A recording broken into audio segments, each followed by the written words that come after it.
Hello guys, current affairs जुलाई के current affairs part 2 में आपका स्वागत है। हमने पार्ट 1 में बहुत सारे करंट अफेयर्स कवर कर लिए थे। वैसे तो हमने सोचा था इसको तीन पार्ट्स में बनाया जाए और लास्ट पार्ट हमने सोचा था स्पोर्ट्स सेगमेंट के लिए रखा जाए, लेकिन कुछ लोगों का कहना है कि स्पोर्ट्स सेगमेंट के लिए एक अलग से सभी स्पोर्ट्स सेगमेंट को कंपाइल करके बनाया जाए।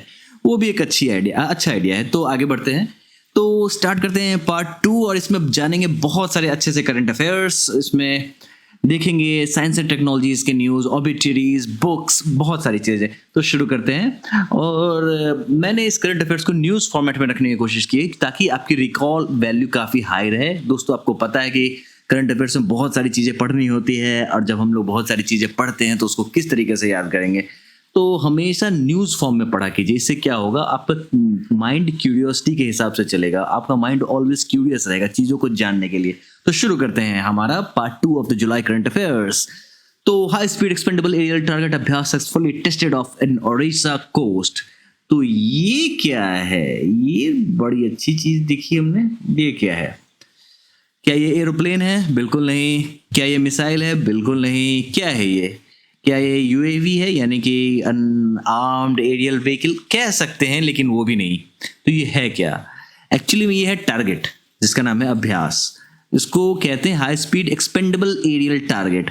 इसको उड़ाया जाता है, इसको फायर किया जाता है और ये हवा में जाता है और इस पर मिसाइल जो भी डेवलप हो रही है उससे निशाना लगा के मिसाइल का प्रिसीजन चेक होता है।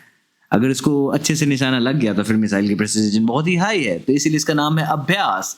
और बड़ा ये यूनिक सा है, डीआरडीओ ने बनाया है और इसकी काफ़ी तारीफ हो रही है इसको बनाने से। तो इसको ये सवाल काफ़ी इंपॉर्टेंट बन जाता है। तो आपको पता है जो उड़ीसा में इंटीग्रेटेड टेस्टिंग रेंज है मिसाइल्स के अभ्यास के, तो ध्यान में रखिएगा उड़ीसा से ये टेस्ट फायर हुआ है। इसका नाम अभ्यास है और ये high speed expendable aerial target है। कहने का मतलब ये निशाना लगाने की चीज़, इस पर निशाना लगाओ और जानो कि आपका मिसाइल का प्रिसीजन कितना अच्छा है।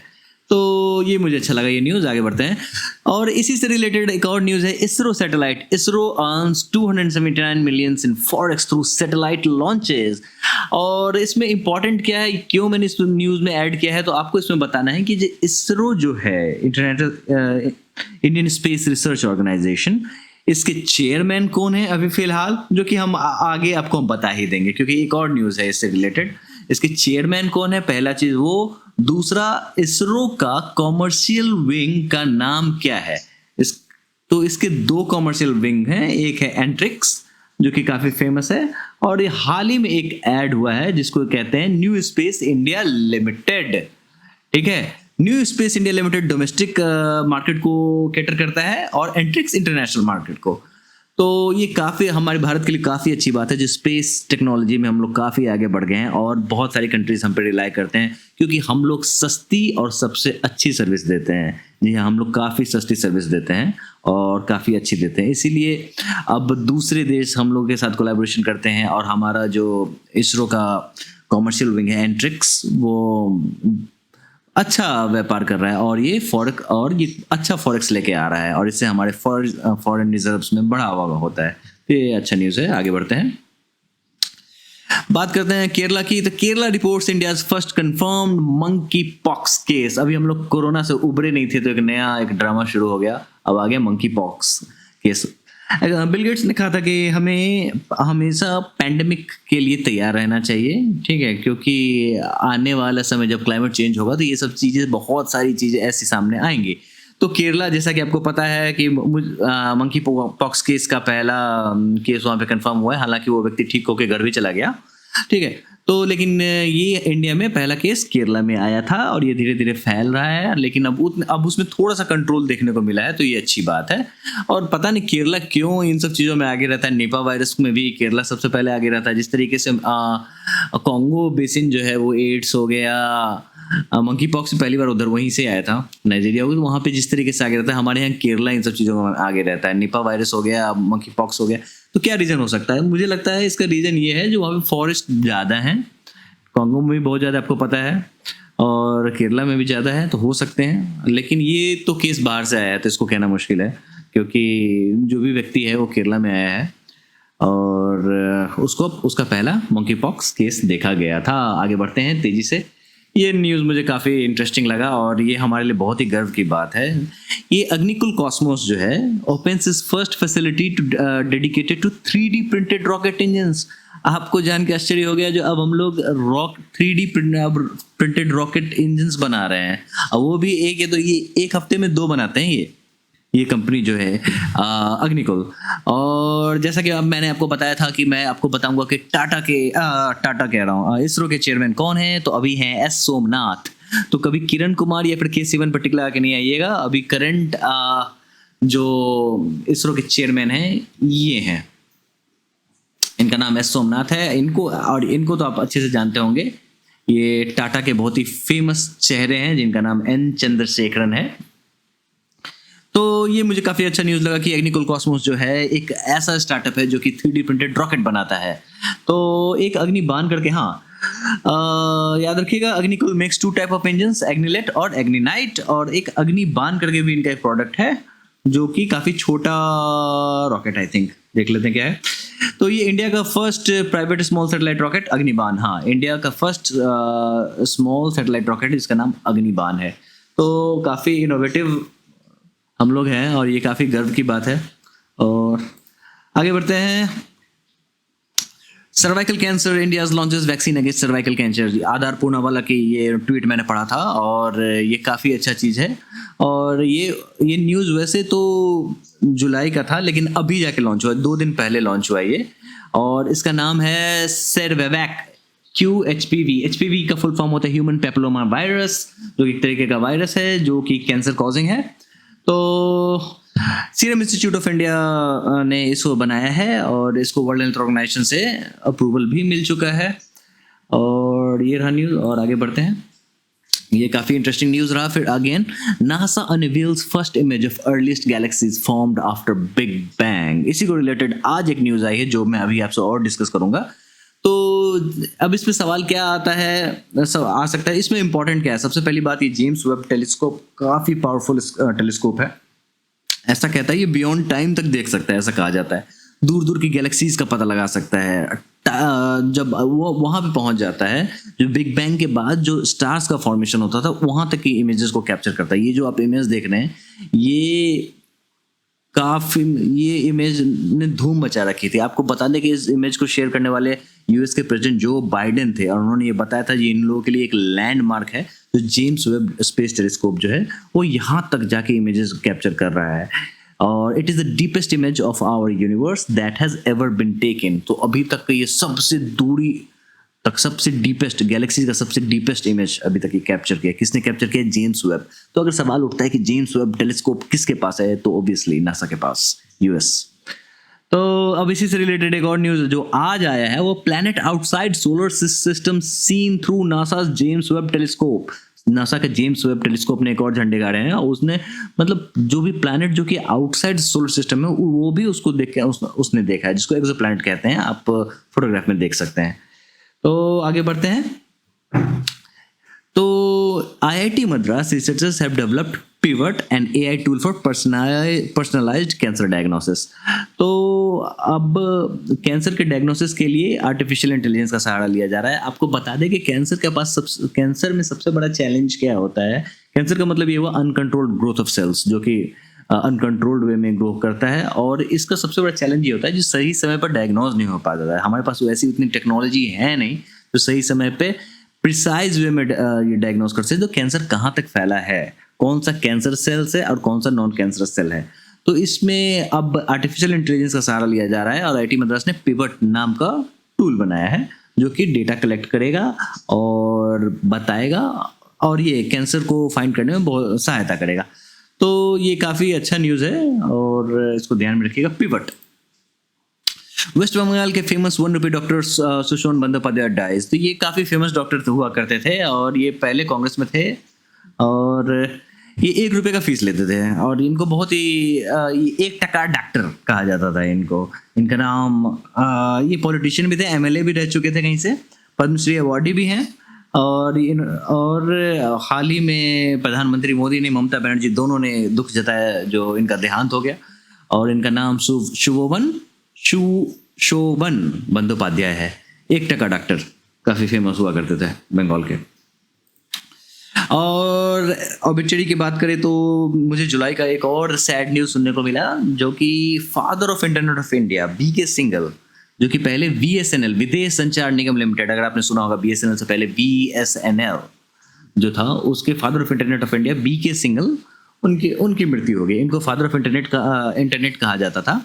और हाल ही में ये बीएसएनएल छोड़ के थोड़ा सा कंट्रोवर्सी में भी घिर गए थे और प्राइवेट फर्म कंसल्टेंसी ज्वाइन कर लिया था, रिलायंस ओन्ड। तो इनका भी देहांत हो गया था। नाम याद रखिएगा, बीके सिंघल। क्वेश्चंस बन सकता है। Another important news, Jagdeep Dhankhar is NDA's vice president candidate. अब कैंडिडेट के अब तो वाइस प्रेसिडेंट बन चुके हैं। इनको किसान पुत्र भी कह के भी प्रमोट किया जा रहा था। तो बस यही है। और ये पहले वेस्ट बंगाल के गवर्नर हुआ करते थे। और आप कमेंट्स में बता सकते थे जो इनके अगेंस्ट कौन सी महिला खड़ी हुई थी। वो भी बहुत ही पहुंची हुई महिला है। उनके बारे में आप कमेंट्स में जरूर लिखें। Who is T. Raja Kumar, the new chief of Global Terror Financing Watchdog FATF world में। तो FATF क्या होता है? तो 1989 में आया था। अब और ये मनी लॉन्ड्रिंग पर लगाम लगाने के लिए और टेरर फाइनेंसिंग को लगाम लगाने वाली एक एजेंसी है, संस्था। इनके अब चीफ हुए हैं टी राजा कुमार, भारतीय हैं। बहुत ही गर्व की बात है ये। और आपको पता है FATF पाकिस्तान पे काफ़ी कड़ा रुख, उसका काफ़ी कड़ा रुख रहता था। और यूँ तो FATF की खोज 1989 में ही हो गई थी, लेकिन जब ये ट्विन टावर ब्लास्ट हुआ था 2001 में 11 सितंबर को, तो उसके बाद से इसको काफ़ी कड़ा कर दिया गया था। पाकिस्तान को फिर पाकिस्तान पे बहुत सारे सैंक्शंस लगाए गए थे फाइनेंशियल एक्शन टास्क फोर्स के बाद। और इनके पास दो शायद ये होती है, एक ब्लैक लिस्ट होता है और एक ग्रे लिस्ट होता है। और ग्रीन में तो जो भी है, लेकिन एक पहले तो ये जिन पे शक होता है उसको ग्रे लिस्ट में डालते हैं। उसके बाद अगर वो शक कंफर्म हो जाता है तो उसको ब्लैक लिस्टेड कर देते हैं। आपको पता है पाकिस्तान के साथ ऐसा कितनी बार हो चुका है। तो इसका हेडक्वार्टर कहाँ है फाइनेंशियल एक्शन टास्क फोर्स का? तो इसका हेडक्वार्टर है फ्रांस में, याद रखिएगा। ठीक, अक्सर हेडक्वार्टर जिनेवा में होता है, स्विट्जरलैंड में, लेकिन इसका फ्रांस में है, याद रखिएगा। तो इसके नए प्रेसिडेंट बने हैं टी राजा कुमार, जो कि मूल रूप से भारतीय हैं। ठीक है, T Raja financial action task force on Friday announce that Singaporean T Raja Kumar. हाँ, आपको बता दें ये तो मूल रूप के भारतीय हैं, लेकिन अभी इनके पास जो सिटीजनशिप है वो सिंगापुर का है। आगे बढ़ते हैं। PM Modi to attend I2U2 virtual summit, with the leaders of US, UAE, Israel। तो इसमें इंपॉर्टेंट क्या है? अब I2 यानी कि इंडिया और इजराइल, U2 उसका मतलब यूनाइटेड स्टेट्स एंड UAE। इसमें इंपॉर्टेंट क्या है? सबसे पहली बात, ये न्यूज़ अक्सर बनता है और मैंने बहुत सारे सवाल करंट अफेयर्स के इससे रिलेटेड रिवॉल्व होते हुए देखे हैं। इंपॉर्टेंट क्या है? बहुत ही एक अच्छी कहानी है इसके पीछे में। आपको पता है राजनीति और धर्म दोनों को अलग अलग करने की बहुत सारी कोशिश की गई, लेकिन हुआ नहीं। हमारे यहाँ सेकुलरिज्म का परिभाषा अलग है, यूएस का परिभाषा अलग है। यूएस में सेपरेशन ऑफ चर्च कहा जाता है। कहने का मतलब धर्म और राजनीति दोनों अलग अलग रहेंगे। भारत में क्या है, सेकुलरिज्म का क्या है, हम लोग प्रिंसिपल्ड डिस्टेंस मेंटेन करेंगे, इक्वल डिस्टेंस। यानी कहने का मतलब हिंदू, मुस्लिम, सिख, ईसाई या फिर और भी जितने धर्म हैं, ठीक है, हम एक प्रिंसिपल डिस्टेंस रखेंगे उसके साथ। ठीक है, और सभी धर्म सद्भाव का हमारा ये रहता है, नारा रहता है, और इस चीज़ में हम लोग बिलीव करते हैं। तो हमारे यहाँ का जो सेकुलरिज्म है वो यूएस से डिफरेंट है। और ये सवाल मेंस में यूपीएससी में आ चुका है। How different is Indian secularism from the US secularism. ठीक है, तो ये आपको बता दिया। अब यहाँ पे मैं इसकी चर्चा क्यों कर रहा हूँ? क्योंकि इसकी चर्चा इसलिए कर रहा हूँ मैं क्योंकि इसको एक तरीके का इंडो अब्राहमिक अकॉर्ड कहा जाता है। इंडो का मतलब भारतीय हो गया, अब्राहमिक अकॉर्ड क्या है? तो 2020 में ये अब्राहमिक अकॉर्ड आया था।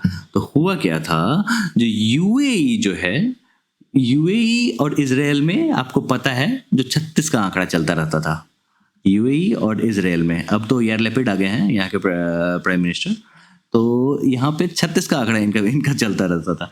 इसलिए तो इस तरीके इसको एक तरीके का सुलह कराने के लिए अमेरिका ने क्या किया है, एक अब्राहमिक अकॉर्ड इन्होंने इंट्रोड्यूस किया 2020 में। उसका कहने का मतलब क्या है, जो एक ईश्वरवादी जो हैं, जो अब्राहम को मानते हैं, पैगंबर अब्राहम को मानते हैं, मतलब कहने का मतलब एक गॉड को मानते हैं, ठीक है, तो उसका एक जगह होना उनके एक तरीके का एक प्रोजेक्ट है जिसको एक धर्म से लोग जोड़ देखा जा रहा है।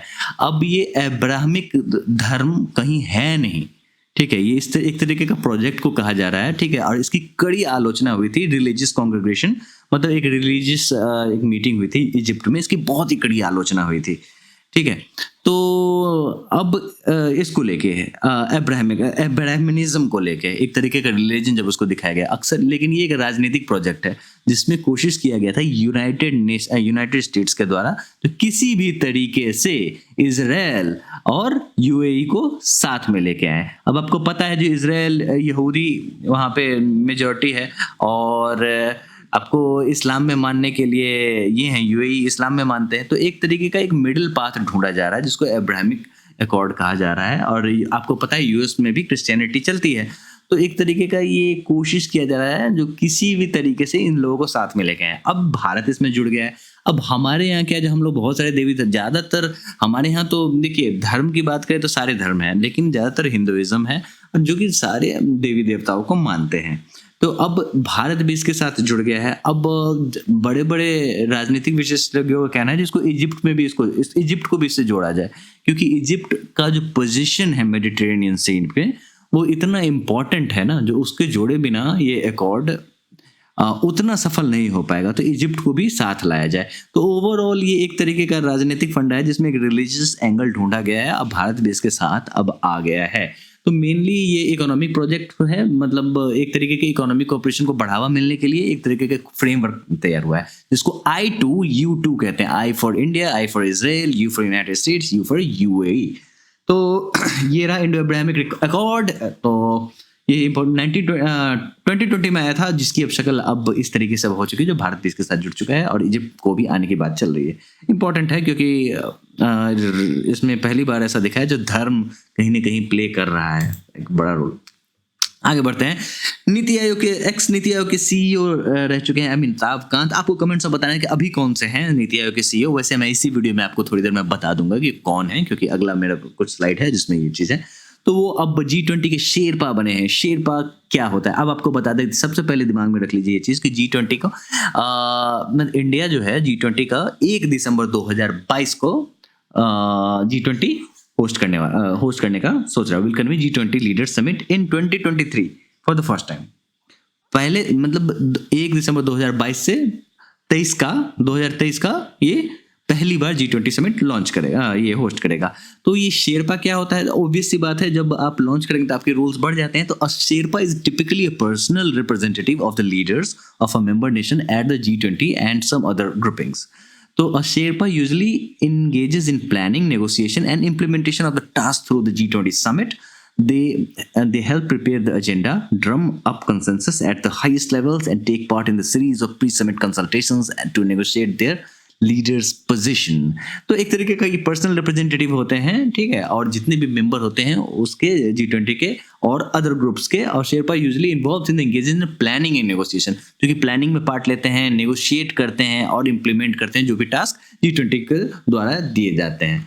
तो इसके लिए हम अमिताभ कांत को चुना गया है। अमिताभ कांत कौन है? तो पहले ये नीति आयोग के सीईओ हुआ करते थे। ये इंपॉर्टेंट बन जाता है क्योंकि नीति आयोग में भी इसी साल बदलाव हुए हैं और नीति आयोग से हर बार क्वेश्चन पूछता है बीपीएससी, ठीक है। और लगातार 3 क्वेश्चंस पूछे गए थे सीरीज में, शायद 60, 62, 63 और 64 में। तो इंपॉर्टेंट ऑब्वियसली हो जाता। आगे बढ़ते हैं। तो शेरपा का ये डिफिनेशन, शेरपा एक तरीके के एमिसरी होते हैं, दूत जिसको कहते हैं। तो आपको मैंने ऑलरेडी बता दिया क्या होता है। एक और न्यूज है और ये है Shri Purushottam Rupala inaugurates India first ever animal health summit.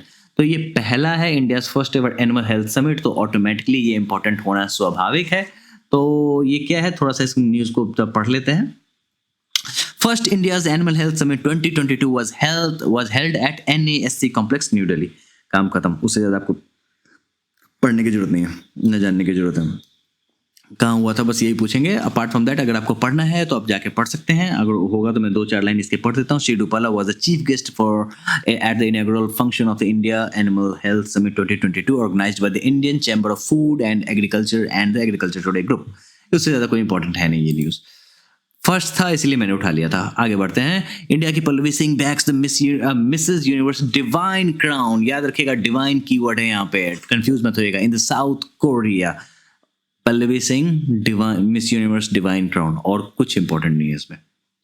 आगे बढ़ते हैं। सिनी सेठी की बात कर लेते हैं। सिनी सेठी ये मिस इंडिया 2022 हैं। Meet Sini Shetty, she is 21 years old who has crowned Miss Femina Miss India World 2022। नाम याद रखिए, बात खत्म।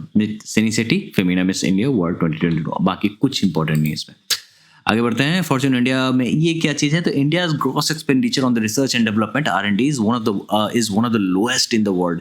बहुत ही शर्म की बात है, जो हम लोग रिसर्च पे बहुत ही कम खर्च करते हैं और जिसका पर कैपिटा जो है मात्र $43 है, according to NITI Aayog in India innovation index. मैंने ये न्यूज इसलिए उठाया है, वैसे तो ये मीन्स के लिए काफी अच्छा है, लेकिन इसमें से प्रीलिम्स के में भी सवाल बन सकते हैं। इंडिया इनोवेशन इंडेक्स को लेकर सवाल बन सकता है जी, कौन लॉन्च करता है, नीति आयोग। और कर्नाटका जो है इसमें बेस्ट अभी इमर्ज हुआ है इन इंडिया इनोवेशन इंडेक्स के R&D वाले पार्ट से, ठीक है। और Manipur had emerged as the best performers in the index among the north east, eastern and hilly states, where Chandigarh is the top performer among the union territories and city states followed by Delhi. तो अब India innovation index की बात कर लेते हैं। तो ये नीति आयोग के द्वारा बनाया जाता है और take stock at the state of innovation in India. जो latest edition survey adopts the framework for global innovators index, उसका फ्रेमवर्क का इस्तेमाल किया गया है with 66 indicators across the 7 pillars compare to 36 indicator before. ये थर्ड एडिशन है innovation index का, इंडिया इनोवेशन इंडेक्स का। उससे ज़्यादा आप कुछ इसमें जानने की जरूरत है नहीं। आगे बढ़ते हैं। NITI Aayog releases report on digital banks proposes licensing and regulatory framework regime in India. अब ये सवाल ये न्यूज़ मैंने क्यों उठाया है, खास प्रीलिम्स पर्सपेक्टिव से नहीं, मेंस के पर्सपेक्टिव से। फाइनेंशियल इंक्लूजन के लिए ये काफ़ी बेहतरीन आर्टिकल मुझे लगा, जो कि आपको PIB पे पड़ा हुआ है। अगर आप जाएंगे तो आपको वहाँ मिल जाएगा। अगर आप डालेंगे जो डिजिटल बैंक्स PIB, तो फिर आपको ये मिल जाएगा। और जैसा कि मैंने आपसे पूछा था सवाल, और उसका उत्तर ये है, जो नीति आयोग के वाइस चेयरमैन सुमन बेरी हैं और CEO परमेश्वरन अय्यर हैं। और इसको लेके मैंने एक शॉर्ट वीडियो बनाया था इसी चैनल पे, आप देख सकते हैं। उसमें काफ़ी अच्छे से मैंने बताया था जो कौन है परमेश्वरन अय्यर। इनको पानी पे काम करने के लिए सराहना मिली थी, और वाटर हार्वेस्टिंग को लेके इनके प्रोजेक्ट्स काफ़ी अच्छे यूपी में हुआ करते थे। IAS ऑफिसर नहीं है। परमेश्वरन अय्यर CEO हैं और नीति आयोग के वाइस चेयरमैन है सुमन बेरी, जो कि इकोनॉमिस्ट हैं। आप जाइए चैनल पे देखिए, शॉर्ट्स है, काफ़ी अच्छा है ये। तो अब बात करते हैं डिजिटल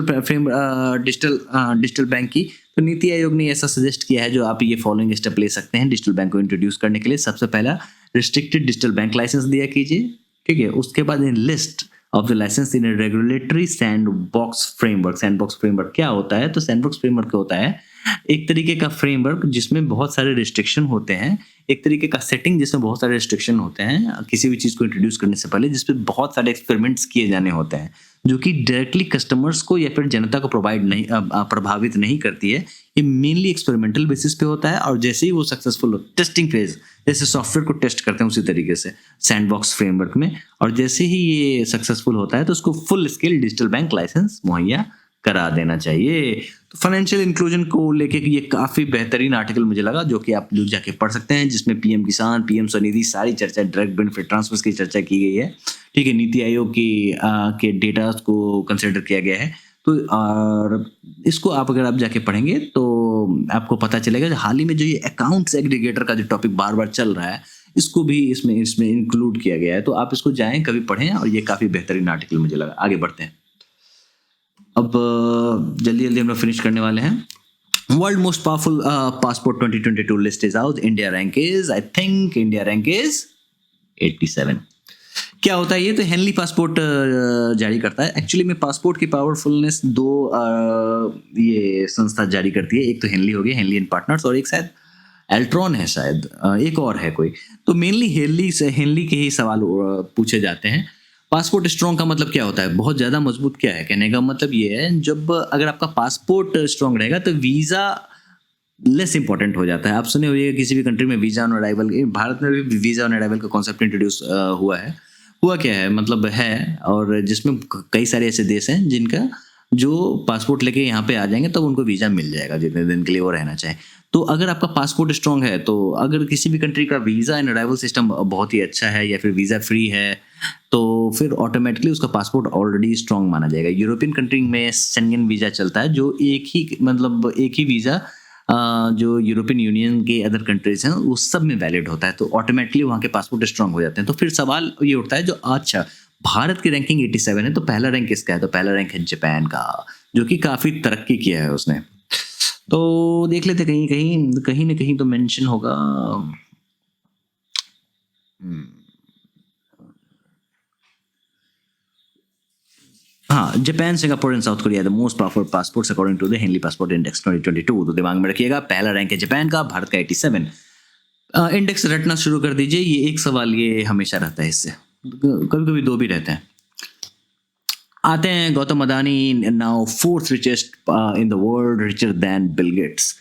बिल गेट्स जो हम अक्सर जानते थे जो सबसे अमीर व्यक्ति हैं, लेकिन उसका रिकॉर्ड अब हमारे भारतीय गौतम अदानी ने तोड़ दिया है। अब ये खुशी की बात है या फिर गम है, ये आप समझिए, क्योंकि भारत एक ऐसा देश है जहाँ पे रिचेस्ट लोग भी सबसे ज़्यादा पाए जाते हैं और गरीबी भी बहुत ज़्यादा भरमार है, गरीबी की भी भरमार है, इनइक्वालिटी बहुत ज़्यादा है। मुझे लगता है विश्व का सबसे ज़्यादा इनइक्वालिटी कहीं है तो वो भारत में ही है।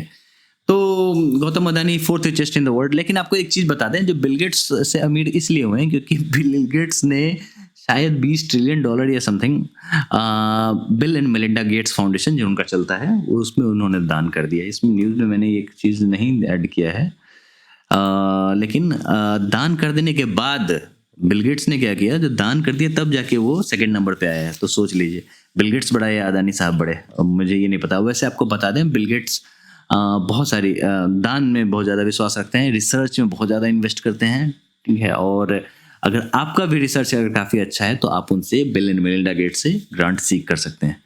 तो number 1 title in this list is held by Tesla's Elon Musk, जो आप जानते हैं, $248.7 billion, followed by LVMH Bernard Arnault. LVMH होगा लुई विटॉन, जो कपड़ा बैग वगैरह जो बनाती है, लुई विटॉन, जो कि काफ़ी महंगे बनाते हैं।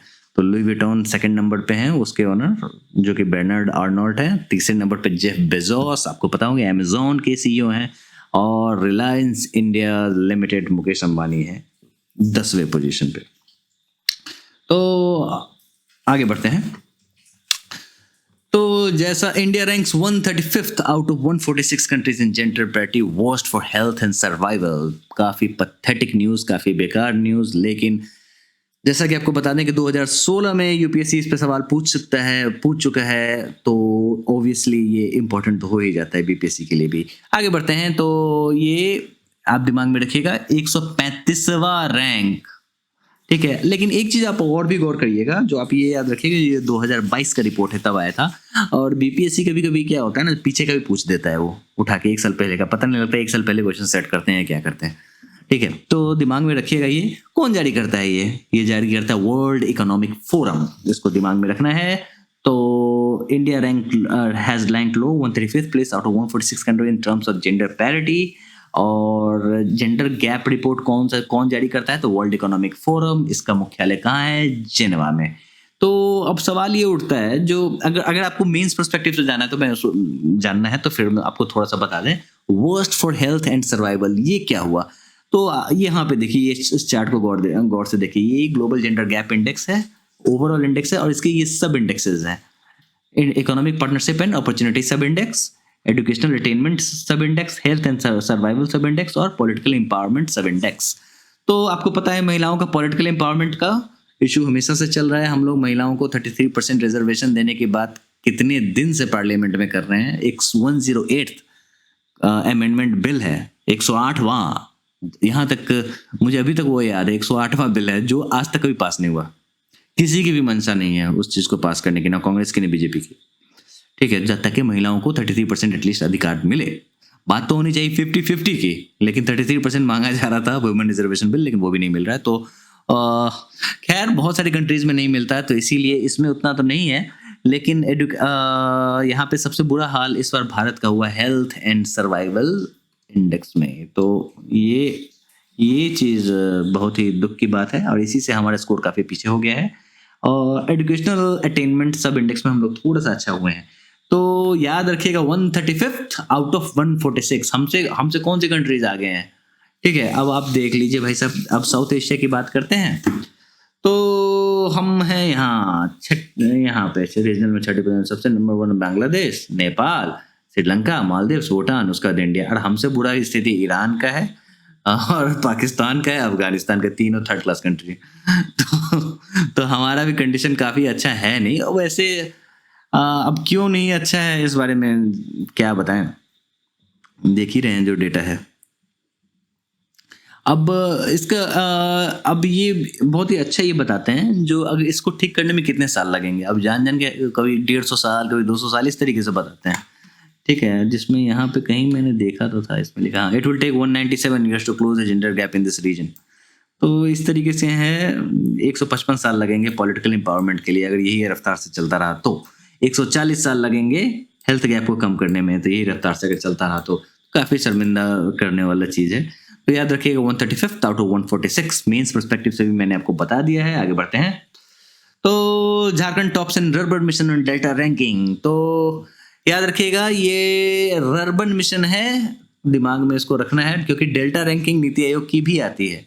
ठीक है, लेकिन ये रर्बन मिशन है, श्याम प्रसाद मुखर्जी रर्बन मिशन, तो झारखंड उसमें टॉप किया है। Union ministry of rural development has release the delta ranking for the month of June, in which Jharkhand ranked first across the country in the delta ranking and earned 8th place in overall ranking. और कुछ इसमें important नहीं है। अब ये जनवरी का news है, मैंने इसलिए इंक्लूड किया था कि आप डेल्टा रैंकिंग से कंफ्यूज ना हो। ये एस्पिरेशनल डिस्ट्रिक्ट्स का डेल्टा रैंकिंग है, जिसमें हमारा बिहार का खगड़िया डिस्ट्रिक्ट है वो टॉप किया है। क्या होता है एस्पिरेशनल डिस्ट्रिक्ट? तो आपको बता दें कि 2018 में प्रधानमंत्री मोदी ने द एस्पिरेशनल डिस्ट्रिक्ट प्रोग्राम को लॉन्च किया था, जिसमें 112, शुरू में 115 थे आई थिंक, लेकिन अब 112 most under developed district across the country, जिसमें से 13 बिहार में से हैं। और इसको लेके सवाल तो बनता है, एस्पिरेशनल डिस्ट्रिक्ट को लेके यूपीएससी में सवाल आ चुके हैं प्रीलिम्स में, तो बीपीएससी के लिए ऑटोमेटिकली इंपॉर्टेंट बन जाता है। तो इसमें 13 डिस्ट्रिक्ट बिहार के हैं। ठीक है, आउट ऑफ 38 डिस्ट्रिक्ट जगह आपके 13 डिस्ट्रिक्ट एस्पिरेशनल डिस्ट्रिक्ट हैं, तो सोचिए क्या बात होगी। एस्पिरेशनल डिस्ट्रिक्ट क्या है? आकांक्षी जिला। अब ये क्या होता है? The board controls the programme that are convergence central state schemes. तो होता क्या है, तो इसमें फोकस ये रहता है जो भी सेंट्रल स्टेट गवर्नमेंट की स्कीम्स हो यहाँ पे सुचारू रूप से लागू हो, और इसके लिए प्रभारी ऑफिसर्स एंड स्टेट लेवल प्रभारी ऑफिसर्स बनाए जाते हैं, जो कि डिस्ट्रिक्ट कलेक्टर्स के साथ मिलकर काम करते हैं। इनफैक्ट एस्पिरेशनल डिस्ट्रिक्ट्स में जो भी एनजीओज हैं उनको भी कहा जाता है आप जाके काम कीजिए। जैसे हमारे सीतामढ़ी में टाटा काम कर रही थी एस्पिरेशनल डिस्ट्रिक्ट्स होने के कारण, और अलग अलग जगह पे अलग अलग एनजीओज भी काम करते हैं, ताकि इसको किसी तरीके से इस आकांक्षी जिला को सुधारा जा सके। तो जैसे फॉर एग्जांपल ओडीएफ, सीतामढ़ी पहला ओडीएफ ये हुआ था, डिस्ट्रिक्ट हुआ था open defecation free, aspirational district था। इस पे सारे स्कीम्स अच्छे से लागू होने थे। अब हमारा शौच खुले में शौच मुक्त भारत बनाना है, तो क्यों ना बिहार में एस्पिरेशनल डिस्ट्रिक्ट पे फोकस किया जाए। फिर ऑब्वियस सी बात है जो सीतामढ़ी को ये पहला बना। अब तो ओडीएफ प्लस आ गया है, तो ये भी अब पढ़ लीजिएगा ओडीएफ प्लस क्या होता है। और ऐसा कहा जाता है हर 6 महीने पे इसका ये वेरिफिकेशन होता है, जो आपका अभी भी खुले में शौच मुक्त है या नहीं 100%। तो वो तो बस दिखावटी था और कुछ नहीं था, nothing. Number of small nutrition in India fell obese rise इन 15 years। एक तरीके की विडंबना भारत झेल रहा है। यहाँ पे भुखमरी से भी लोग मरते हैं, और अब खान पान के कारण अब मोटापा भी बढ़ रहा है। बस यही चीज़ मुझे दिखाना था। यूनाइटेड नेशन ने कहा है ये, और इसको आप जाके पढ़ लीजिएगा। तो अभी हाल ही में the state of food security and nutrition report in the world 2022 report किसने इशू किया था? तो UN agency food and agriculture organisation और international fund for agriculture development, यही चीज़ है बताने को। तो अब यहाँ पे ओबेसिटी भी लोग बढ़ रहे हैं। The prevalence of obesity in India's adult population increased to 3.9% in 2006 from 3.1% in 2012, and anemic women aged 15 to 49 years declined from 53.2 to 53% in 2019। यहाँ पे एनीमिया के भी शिकार होते हैं, यानी कि खून की कमी भी लोगों के अंदर में है, मोटापा भी बढ़ रहा है, भुखमरी भी है। गजब देश है भाई, सब कुछ है यहाँ। आगे का न्यूज़ मुझे बहुत ही ज़्यादा इंस्पायर करता है। अक्सर अब देखिए सवाल ये उठता है यहाँ पे, जो लोग कहते हैं जो कि हमारे देश में सबसे पीएम मोदी का कोई विकल्प है, तो अच्छे लीडर्स की कमी नहीं है भारत में। भारत में इतना ज़्यादा पॉपुलेशन है, तो उनमें से हमारे एक नीतीश कुमार तो हैं ही हैं, एक इनको भी मैं काफ़ी सराहनीय काम करते देखता हूँ। इनका नाम है नवीन पटनायक। इन्होंने उड़ीसा को बहुत ही नीचे से लेकर ऊपर लेके आए हैं और ये अब आपको बता दें, जो उड़ीसा जो है rank number 1 in national food security act 2022 ranking and becomes the role model for the world. और हाल ही में इनको बाहर बुलाया गया था रोम में शायद, और वहाँ पे इन्होंने स्पीच दिया था, बताया था जो किस तरीके से ये आगे बढ़े। और in the first edition of the state ranking index of NFSA release on 5 July 2022, Bihar is ranked 7th in entire country. तो ये चीज़ याद रखिएगा, जो उड़ीसा नंबर 1 है NFSA रैंकिंग, और ये ऑटोमेटिकली बहुत ही इंपॉर्टेंट न्यूज़ हो जाता है, क्योंकि सबसे पहला चीज़ ये फर्स्ट एडिशन है NFSA के रैंकिंग का। ये फर्स्ट एडिशन है जो कि 2022 में आया है। उड़ीसा टॉप किया है और बिहार 7th रैंक लेके आया है। तो अच्छे लीडर्स की कमी नहीं है हमारे देश में, बस दिमाग में इतना रख लें। As per the state ranking index for national food security act NFSA by the department of food and public distribution, the government of India Odisha has emerged at the top rank state in the entire country. और आपको बता दें, apart from successfully implementing the national food security programme, जिन्होंने काफ़ी अच्छे से implement किया था, providing 3.24 crore people of Odisha, जिसके लाभार्थी 3.24 करोड़ लोग थे। और इन्होंने फूड ग्रेन के प्रोडक्शन को दोगुना कर दिया। अभी हाल ही में वर्ल्ड फूड प्रोग्राम के हेडक्वार्टर, जिसका हेडक्वार्टर रोम में है, वहाँ पे इनको बुलाया गया और इन्होंने बताया किस तरीके से इन्होंने अपना ये ट्रांसफॉर्मेशनल प्रोग्रेस, किस तरीके से इन्होंने बदलाव किए और किस तरीके से इन्होंने फूड सिक्योरिटी हासिल की। ये काफ़ी गर्व की बात है। Haryana and Rajasthan register highest employment rate in June. अब ये एक्चुअली में न्यूज़ था, मैंने सोचा इसमें बस डाल देते हैं। अब आपको बता दें, हरियाणा टॉप पे है, उसके बाद राजस्थान है, उसके बाद आसाम है, उसका जम्मू कश्मीर है, उसके बाद बिहार है। आपको बता दें, बिहार पहले 3रे नंबर पे था, 5वें नंबर पे है अनएम्प्लॉयमेंट के मामले में। कौन ये डेटा निकालता है अनएम्प्लॉयमेंट का? ये बड़ा इंपॉर्टेंट क्वेश्चन है। Centre for CMI, centre for monitoring Indian economy, CMI। तो ये बस जानिएगा। बस आगे बढ़ते हैं। London rank best cities for the students, Mumbai tops in India, QS best student ranking 2023। QS क्या है भाई? तो एक तरीके का, इसका नाम था क्वाड्रुपल सेंट साइमंड्स। हाँ, तो एक तरीके की एजेंसी है जो कि यूनिवर्सिटीज़ पे बेसिकली फोकस करती है। यूनिवर्सिटीज़ कैसे क्या होते हैं, तो उसके हिसाब से लंदन जो है स्टूडेंट्स के लिए काफ़ी अच्छी जगह मानी गई। मुंबई भारत में टॉप किया है, बस और कुछ नहीं इस न्यूज़ में। आगे बढ़ते हैं, बात करते हैं बंधन बैंक की। इन्होंने अपना पहला करेंसी टेस्ट पटना के दीदारगंज में खोला है। इसमें क्या बड़ा न्यूज़ है पता नहीं, पटना देख के मैंने बस डाल दिया था, क्योंकि सभी बैंक के करेंसी टेस्ट होते हैं, तो इसका भी है खत्म, कुछ है नहीं। Mastercard set to replace Paytm as a title sponsor for BCCI matches in India. अब BCCI के जितने मैचेस होंगे अब पेटीएम को रिप्लेस करेगा मास्टरकार्ड, बस और कुछ नहीं इसमें। कितना काम का न्यूज़ है मुझे नहीं पता। जिस तरीके से BPSC में बदलाव होते जा रहे हैं, ये सब क्वेश्चन सब मुझे नहीं लगता कोई पूछेंगे भी, लेकिन मैंने इसलिए डाल दिया था क्योंकि आप जान लें, क्योंकि ये इवेंट एक दिन का नहीं है, ये लंबा रहेगा। Asian development bank cuts. अब हाल ही मैंने देखा था 64वीं में BPSC ने एक बार रेट कट पे इंडिया के ग्रोथ पे सवाल पूछा था, जो IMF ने शायद कितना प्रोडिक्ट किया था, इसलिए तभी मैंने ये चीज़ डाल दिया है। एशियन डेवलपमेंट बैंक ने अब इंडिया का GDP फॉरकास्ट फिस्कल ईयर 23 के लिए 7.2 से घटा के 7.2 कर दिया है। क्यों? कोविड के कारण। पहले कितना था? 7.5। ठीक है, फिस्कल ईयर 22 फ्रॉम 7.5, यहाँ पे आप देख सकते हैं। मैं इसको हाईलाइट कर देता हूँ। इसी तरीके से फिक्की ने भी घटा दिया है। कितना घटा के लिए आए ये? 7। ठीक है, आपको पता है।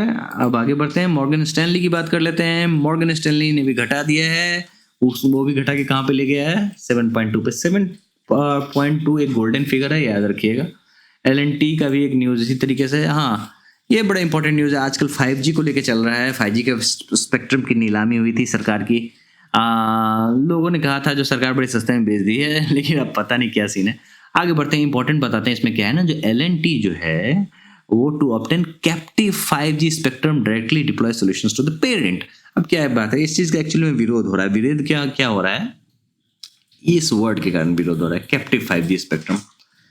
इस बार के स्पेक्ट्रम नीलामी में एक अच्छा सा रूल लगा दिया गया है, जो कोई भी कंपनी अपना कैप्टिव 5G स्पेक्ट्रम भी ले सकती है। ये क्या होता है भाई, तो ये एक्चुअली में होता क्या है, जैसे आप L&T कंपनी है या फिर कोई और बहुत बड़ी कंपनी है, ठीक है, आप अब अलग अलग जगह पे शहरों में आपकी कंपनियां काम करती हैं, तो आप अपना एक नेटवर्क बना सकते हैं आप अपने लिए, जिसका इस्तेमाल आप खुद करेंगे, जिसको कैप्टिव कहा जाता है, नेटवर्क कहा जाता है। तो इस बार अलाउ कर दिया गया है जो 5G नेटवर्क को कैप्टिव भी ले सकते हैं, और L&T ने इसकी इच्छा जाहिर की है directly to deploy solutions to the parent. और इसको लेके थोड़ा सा टेलीकॉम कंपनी चिड़े हुए हैं, जो भाई साहब अगर आपको यही लोग, अगर सब लोग अपना कैप्टिव ले लेगा तो हमारे तो सबसे बड़े कस्टमर्स तो यही हैं, एंटरप्राइजेज ही तो हैं, तो फिर अगर आप डायरेक्ट वो ले लेंगे तो फिर हम क्या कमाएंगे। तो यही सोचा मैंने आपको बता दें, न्यूज़ में ज़्यादा शोर मच रहा था इस चीज़ को लेकर, तो हमने सोचा आपको बता दें। भारतीय Airtel announce successful trial of India's first 5G private network. भारतीय एयरटेल ने पहला ट्राई किया था, कहाँ पे किया था, शायद बॉश के साथ ट्राई किया था, बेंगलोर में। देख लेते हैं।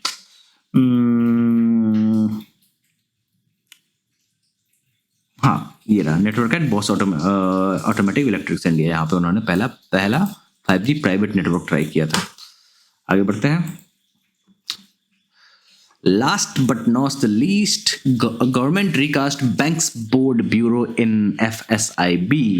अब बैंकिंग बोर्ड ब्यूरो इंपॉर्टेंट हो जाता है, अब उसका नाम बदल गया है, अब उसको कुछ अमेंडमेंट्स के साथ उसका नाम हो गया है फाइनेंशियल सर्विसेज इंस्टीट्यूशंस ब्यूरो। क्या होता है चीज, क्यों बदला, सबसे पहली चीज दिमाग में रख लिया, 2016 में इसको लेकर क्वेश्चन आ चुका है यूपीएससी में। बैंकिंग बोर्ड ब्यूरो से उसी समय में बना था शायद, तो इसको लेके सवाल ऑलरेडी आ चुका है जब नया नया बना है, और अभी चेंजेस हुए हैं तो ऑटोमेटिकली ये फिर से न्यूज में। क्यों हुए चेंजेस, तो दिल्ली हाई कोर्ट ने पिछले साल ऐसा कहा था, जो banking board bureau competent body नहीं है बैंक्स के जो भी general state owned general insurance जो होता है इंश्योरर्स हैं, उसका जनरल मैनेजर्स को सेलेक्ट करने के लिए।